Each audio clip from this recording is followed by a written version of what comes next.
e só isso, igual o café da manhã aqui hoje. Pode fechar o olho e chorar quando você comer. Mas se você não crê, de fato, irmão, você só está frequentando uma religião, tentando ser uma pessoa boa. Que não é ruim, mas não é o que te gera ou que te oferece uma vida eterna. Porque aquele que, então Jesus está dizendo, eu ofereci ao mundo para que viva, é a minha carne. É o sacrifício dele, aí você lembra do contexto do que acontece lá na frente. Então, os judeus, olha o que acontece agora. Os judeus começaram a discutir entre si a respeito do que ele queria dizer. Como pode esse homem nos dar sua carne para comer? Perguntavam. Então, Jesus disse novamente, ouvindo então o que os judeus estavam falando, eu lhes digo a verdade, se vocês não comerem a carne do Filho do Homem e não beberem o seu sangue, não terão a vida em si mesmos.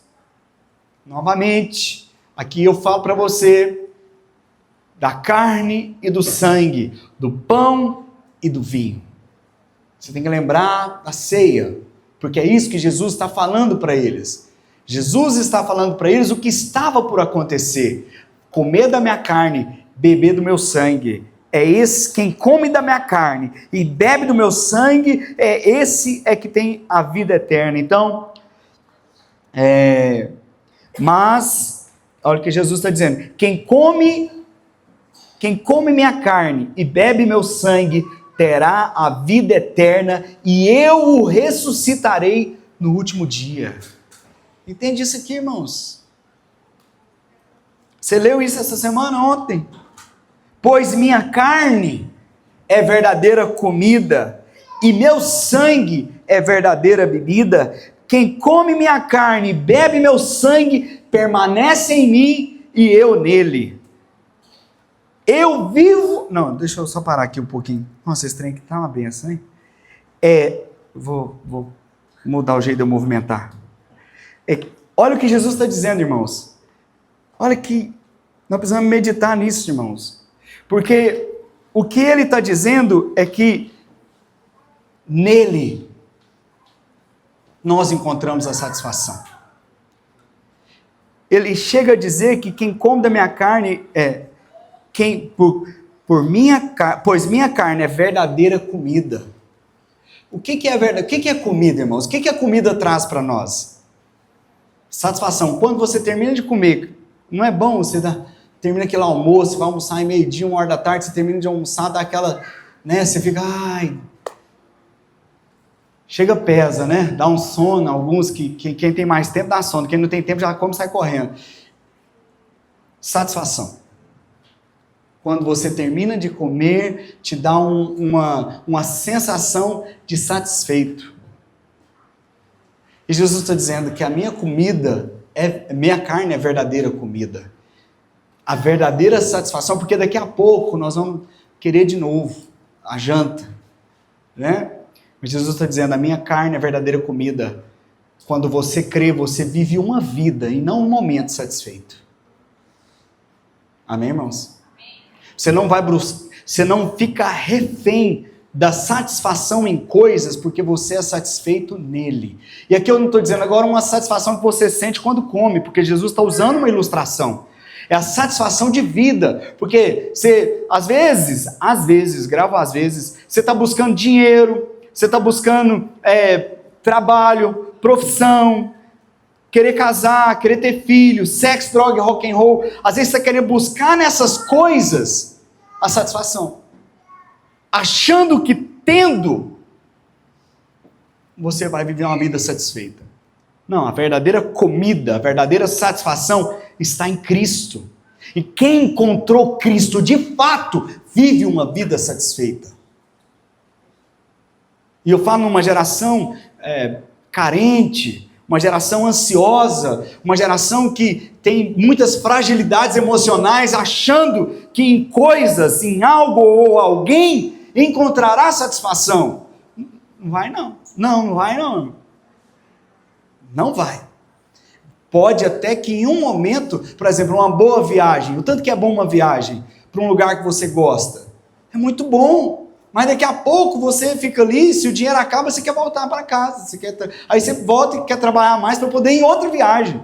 Porque é muito bom lá na viagem. Aí você fica, às vezes, refém de viajar, porque você vive um pouco de satisfação quando você viaja. Viajar é bom, viaja mesmo. Mas não seja escravo de coisas, de algo ou alguém. Porque Ele, só Ele, é a verdadeira comida. Se nós podemos fazer de Jesus um objeto e não um alimento. E quando você faz de Jesus um objeto, você carrega ele para onde você vai. Como? Não, eu não uso mais, faz tempo. Depois que eu perdi a minha, fiz um voto. Não, fiz não. Eu carrego essa pulseira, eu ando com uma pulseira. Ou a minha aliança de casamento. Eu ando com a minha aliança. É um objeto, eu não me alimento desse objeto. Ele não é alimento para mim, como o relógio não é. E Jesus pode ser um objeto ao invés de ser um alimento. Nós não nos alimentamos, não nos satisfazemos, mas temos. Você pode se autodenominar um cristão, um homem de Deus, uma mulher de Deus, mas se você não se alimenta dele, você vai ainda viver uma vida insatisfeita tendo ele. Porque ter ele e não se alimentar é inválido, é inútil. É uma comida em casa sem você se alimentar. Você não experimentará das vitaminas, dos nutrientes para poder ter uma vida saudável. Então não basta ter se você não se alimenta, irmãos. Estar nesse ambiente de igreja, viver isso, nos encontrarmos nesse prédio como igreja para adorar Jesus é sensacional. É maravilhoso, mas você pode entrar aqui e ver uma mesa daquela com um banquete sendo oferecido sem experimentar nada. Você pode entrar aqui, fechar o olho, cantar uma música e sair daqui sem experimentar nada. E eu estou dizendo para você, Ele é verdadeira comida. Comida não, esse pão que desceu do céu, como Jesus diz, quem de mim se alimenta, por mim viverá. Se você não se alimenta, você não vai viver por meio dele. Então não adianta. Quantas pessoas não estão encontrando em prédios como esse? Quantas pessoas não se encontram, né, num local, é uma igreja local, cheio de gente. Mas quantos se alimentam verdadeiramente? Quantos estão fazendo de Jesus o seu alimento ao invés de um objeto? Você não come objeto. A Maria Fernanda está lá bebendo suco, ela está vendo já olhou para mim, uma caixinha e tudo, mas ela não está comendo a caixinha, ela já sabe o que é alimento. Talvez ensina mais para nós, uma criança, né, um bebê, que a gente às vezes só está se encontrando e não está se alimentando. Deixa o Espírito ministrar no seu coração. E olha o que Jesus disse, ainda, no verso 57. Eu vivo por causa do Pai. Olha a causa de Jesus viver, tá bom? Qual é a causa? Qual é o motivo? Eu vivo por causa do Pai, que vive e me enviou da mesma forma. Quem se alimenta de mim viverá por minha causa.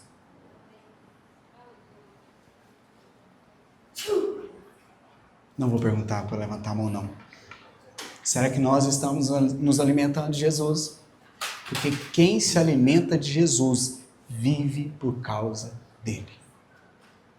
Como eu disse, não é só comer um pão e beber um suco. Isso é um ato simbólico.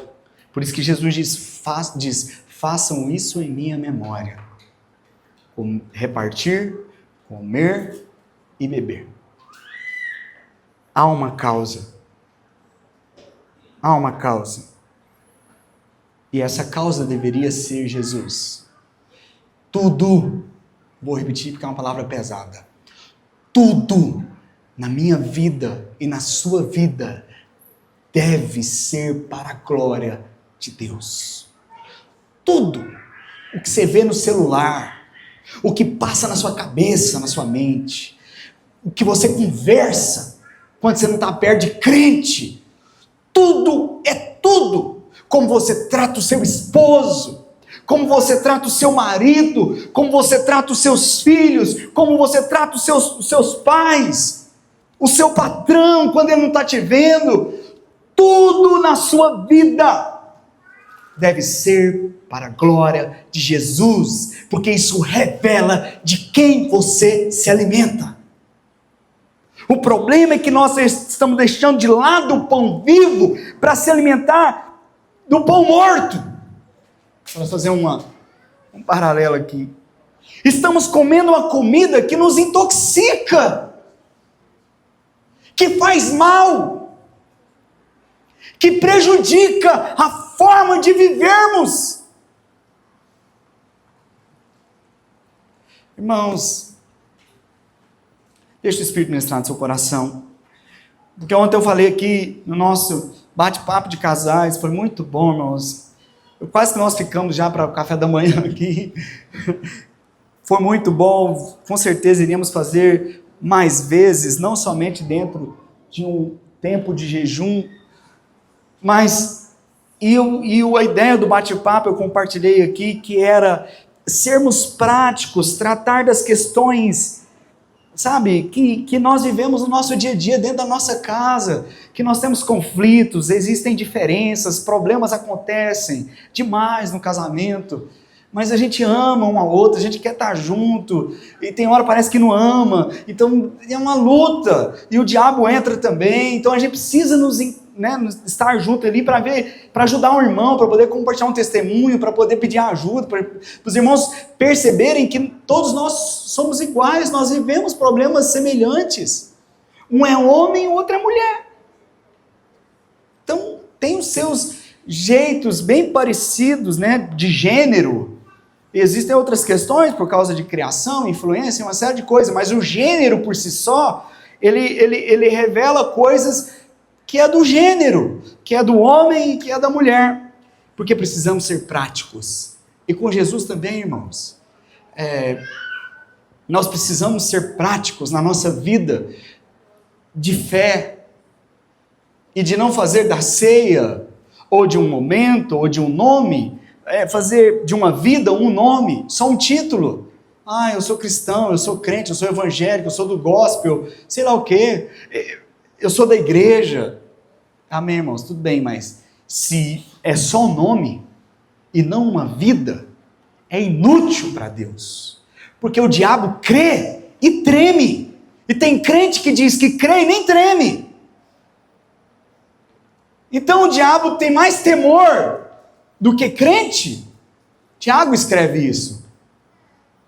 Espera aí, irmãos, a nossa vida está sendo expressa, a nossa fé está sendo expressa pela maneira que nós vivemos, porque falar até papagaio fala. E muitas vezes no oculto, aqui na estrutura, no nosso encontro, como igreja aos domingos, é uma bênção, e eu amo isso aqui. Hoje de manhã, quando tem esse momento de café, eu fico maravilhado. Isso é muito mais parece com o céu. Mas se nós nos preocupamos em performar apenas dentro de uma estrutura, é só religião, irmãos. E religião é de Satanás.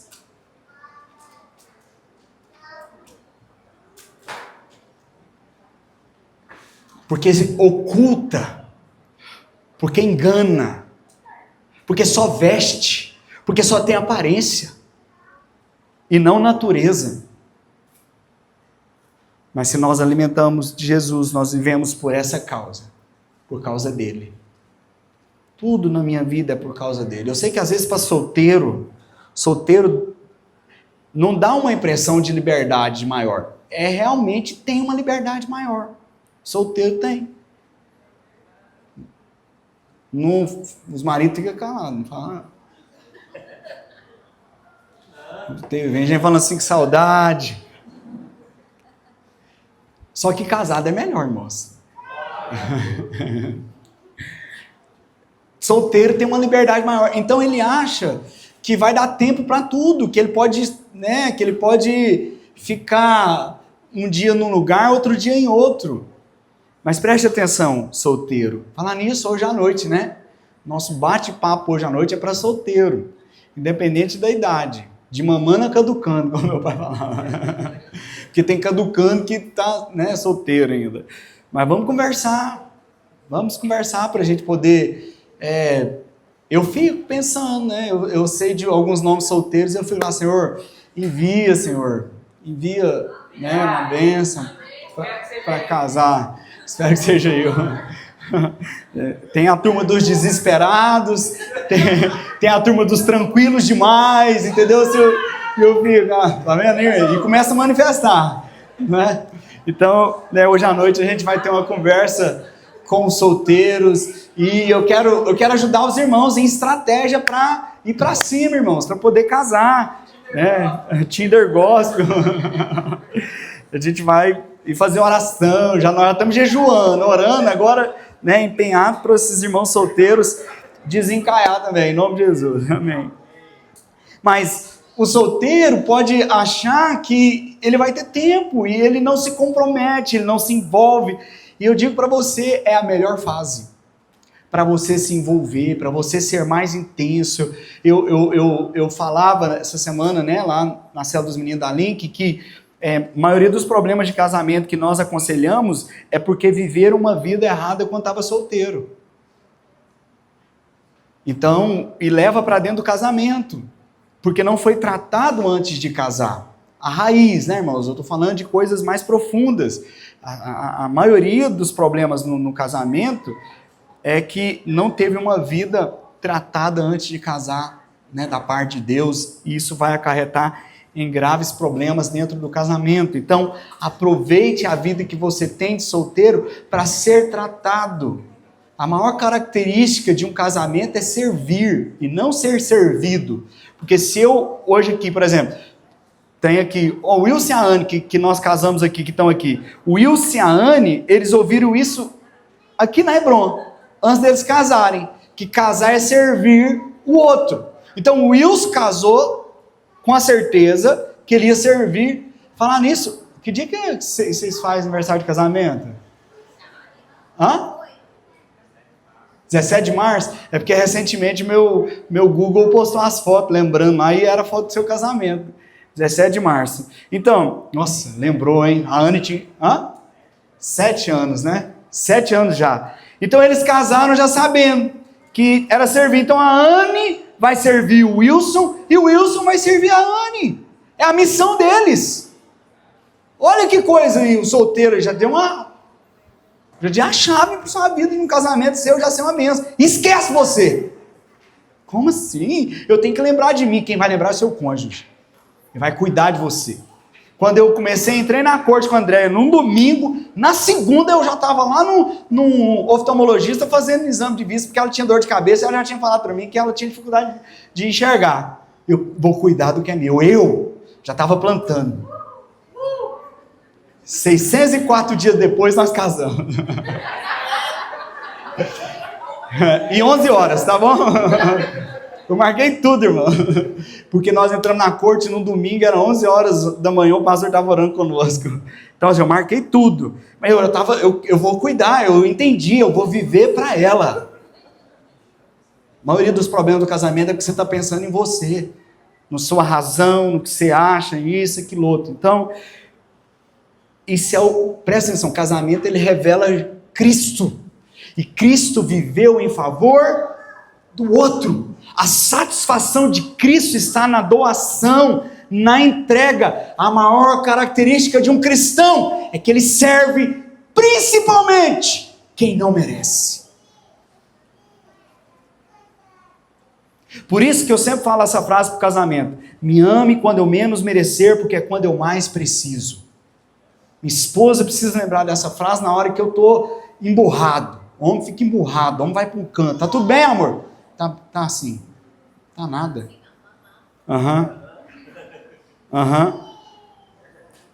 Tá.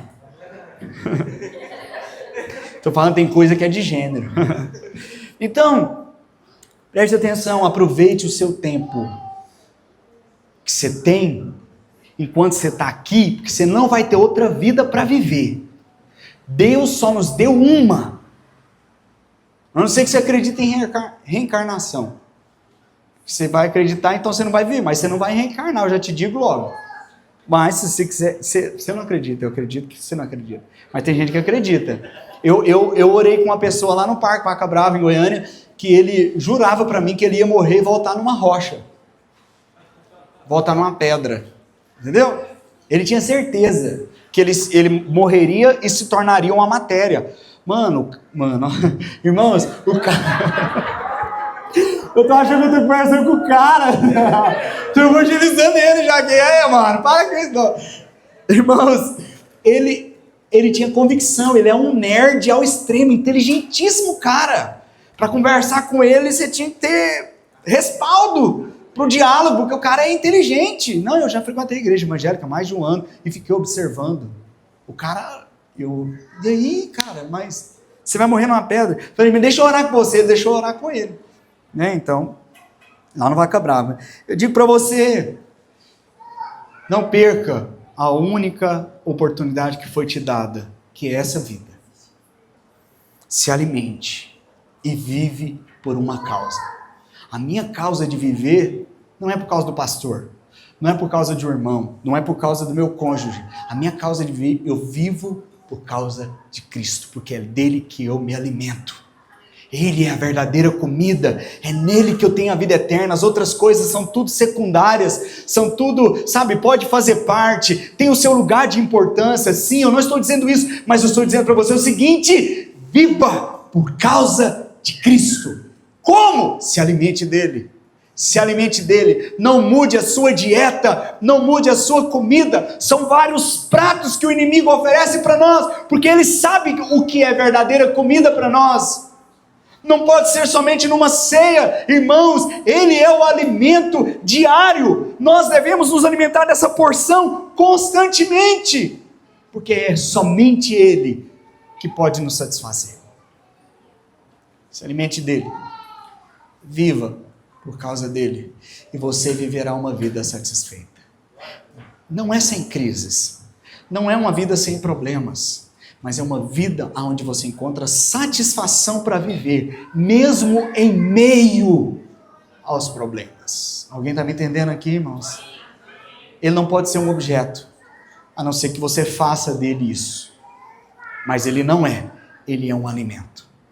Ele é a verdadeira comida para mim e para você. E ele fala no verso 58, eu já estou caminhando para o final, aqui para a gente orar e cear. Eu sou o verdadeiro pão que desceu do céu. Ele está dizendo aqui, seus antepassados comeram do maná e morreram. Quem lembra do maná aqui em Êxodo? O maná descia, e o maná era a porção do dia, não dava para guardar para o outro dia, mas o maná era uma provisão da parte de Deus para o povo que tinha saído do Egito e estava caminhando no deserto, para que eles não passassem fome. O maná descia do céu como nuvem, tinha gosto de leite e mel, eles se alimentavam daquele maná, mas não servia para outro dia. E Jesus está dizendo, esse povo que experimentou de um milagre no deserto, algo da parte de Deus, eles comeram do maná e morreram. Tem gente que só quer maná, tem gente que só quer um milagre, mas não quer quem faz o milagre. Se você leu aí ontem o texto, sabe o que eu estou falando, porque aqui Jesus está fazendo uma exortação, porque eles comeram da multiplicação dos pães, e eles ficaram doidos, ao ponto deles pegar o barco no outro dia, e atravessar e ir de encontro a Jesus, e Jesus fala, vocês não estão vindo a mim, vocês estão vindo a mim, porque vocês se alimentaram da multiplicação, mas bem-aventurado é aquele que faz de mim o seu pão. Tem gente que quer mais o que Deus dá do que Deus, quer mais o benefício, há uma relação de interesse, e no interesse você se dispõe a sacrifício, alto lá para dizer isso aqui, porque não é folga, o cara está disposto a sacrificar, ele está disposto a fazer vigília de madrugada, ele está disposto a subir monte, ele está disposto a ficar 3 dias só na água, ele faz o sacrifício, mas ai se Deus não dá a bênção para ele. Esse tem mais interesse nos benefícios do que no dono dos benefícios. O melhor jeito para você avaliar o nível do seu relacionamento com Jesus é respondendo uma pergunta. E se Jesus não der nada que eu quero? E se Jesus... Mas eu quero ganhar essa cidade para Jesus. Pois é, e se Jesus não der nada? Porque tem muita gente querendo ganhar essa cidade para Jesus. E Jesus vai fazer... Pum, caiu no outro. Não foi você. E você vai trabalhar, orar, jejuar, espumar a boca. E Deus não vai dar. E aí, irmão? E aí? Aí nós conseguimos entender o nível do nosso relacionamento com Jesus. Se é somente na base do que Ele vai me dar, ou se realmente quero Ele acima de qualquer coisa. Quantos estão me entendendo aqui, irmãos? Eu estou falando rápido, né? Porque não quero me delongar. Eles comeram do maná e morreram. Experimentaram de milagre e morreram. Quem comer este pão não morrerá, mas viverá para sempre. Meu Deus, irmãos, isso aqui é muito forte.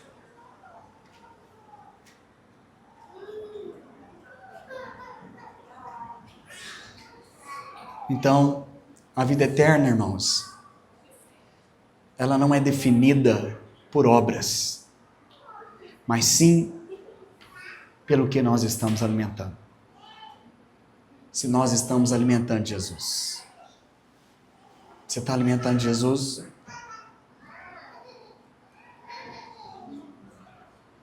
Eu sou uma pessoa boa, eu não sou tão ruim. Tudo bem, querido. Você não está entendendo. O que tem de kardecista, que é top, é melhor que nós 10 vezes. Que faz obras sociais com tanta gente, constrói casa da cesta básica. O cara fala até manso. Mas se não crê em Jesus, vai para o inferno. Porque não é o que ele faz. Não é a cesta de Natal que a gente doa. Não é os brinquedos que a gente dá para as crianças. Faça tudo isso, pelo amor de Deus.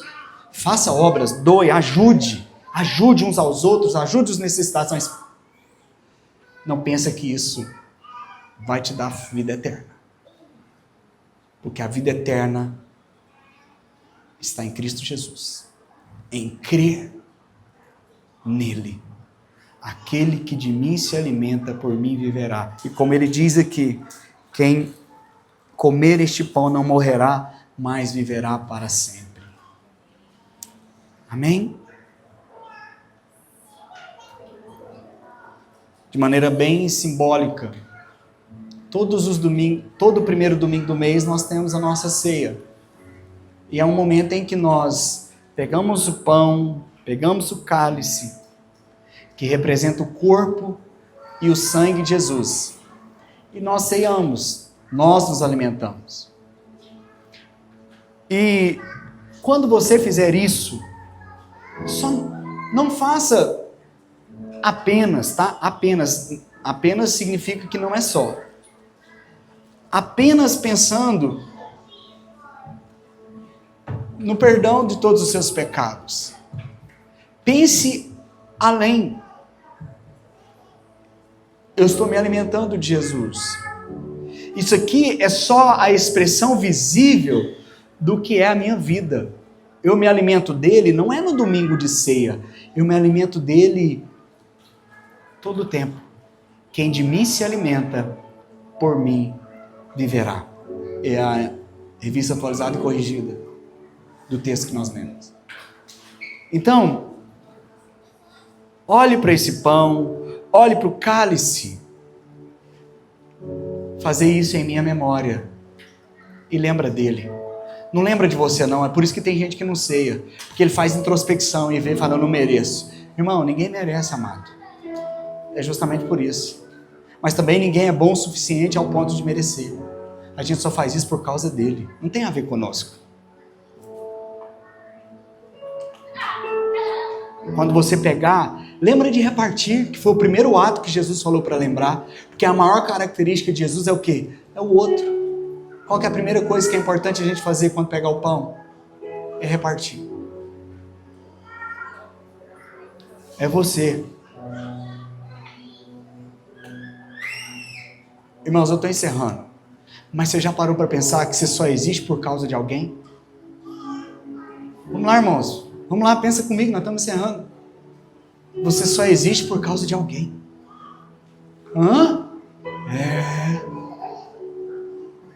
Se faltar você, vai ter problema. Então Deus, Ele teceu você no ventre da sua mãe para um propósito. E o propósito é alguém. Deus me teceu no ventre da minha mãe para minha esposa, para os meus filhos estarem aqui, para vocês estarem aqui. Não tem a ver que, nossa, eu sou o cara, e Deus falou assim, nossa, eu vou fazer um cara top, então eu vou fazer o Elvis, top. Fazer um homem macio. Fazer um homem macio quem? O Elvis. Macio. Os irmãos é forte, isso é forte, Deus. Curva de rir, só tranqueira. Presta atenção. Seu trabalho. Você jura, né, que você está fazendo o seu trabalho para levar o dinheiro para casa para cuidar da sua família. Não é. O seu trabalho está beneficiando alguém. Você está fazendo algo para alguém, você está produzindo algo para alguém, que está impactando alguém. Então é muito mais. Não é para si, irmãos. Ei, se a humanidade abrir os olhos, ela vai perceber, porque essa era a vida de Jesus. É em função do outro, é um favor do outro. Há um prazer na entrega, há um prazer na doação. Aquele que crê vive esse prazer. Um cara egoísta, centralizador, manipulador, ele tem prazer no resultado e não na entrega. O cara fica satisfeito quando ele olha para a conta e tem muito dinheiro. Quem nasceu de novo, vive para a glória de Deus, tem prazer em ver os outros vivendo uma vida abençoada. A frase que a Rita usa, que é a frase do Papa Francisco, é muito bom você ser feliz, mas você é muito mais feliz quando os outros estão felizes por sua causa. Irmãos, espera ali, nós precisamos entender. Esse é o verdadeiro sentido da vida. Não tem como se alimentar dele e ser egoísta. Você pode até falar qualquer coisa, mas como eu disse, a nossa vida é expressa, a nossa fé é expressa pela maneira que nós vivemos. Será que você pode ficar em pé nessa manhã?